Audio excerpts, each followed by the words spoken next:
राजेश हरिचंदन केसरपुर। आज आम देखु पानी भितर बहुत गुड़े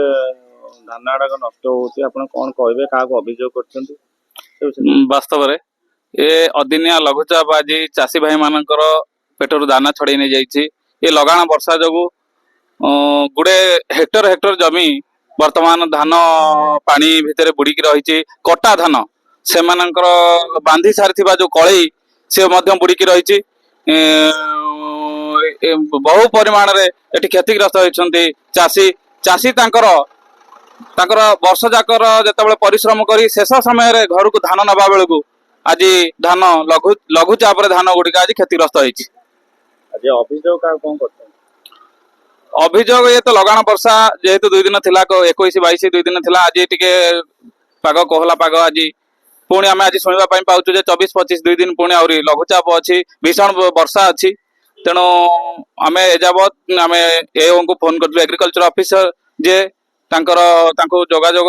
विच्छिन्न होती जोगाजोग हो पारि ना किंतु आम चेष्टा कर यथा संभव सहित जोगाजोग करने चाषी मान सुरक्षा कि यथाशीघ्र चाषी माने ऋण छाड़ पाइबे धान क्षतिपूरण पाइबे धान जो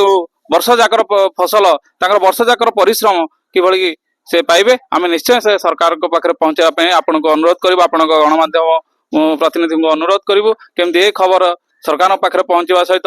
चाषी भाई मान ऋण छाड़ करवा एवं ताकर जो मंडी व्यवस्था अच्छी स्वतंत्र मंडी व्यवस्था अच्छी से मंडी रे के धान तार मूल्यांकन हो जो मूल्यांकन करा जाउछि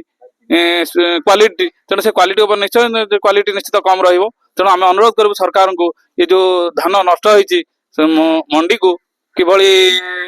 तार मान कमे देले निश्चय से मंडी रे धान गुड़िक चलीजो एवं लक्षाधिक टका खर्च करी जो चाषी भाई माने तांकर धान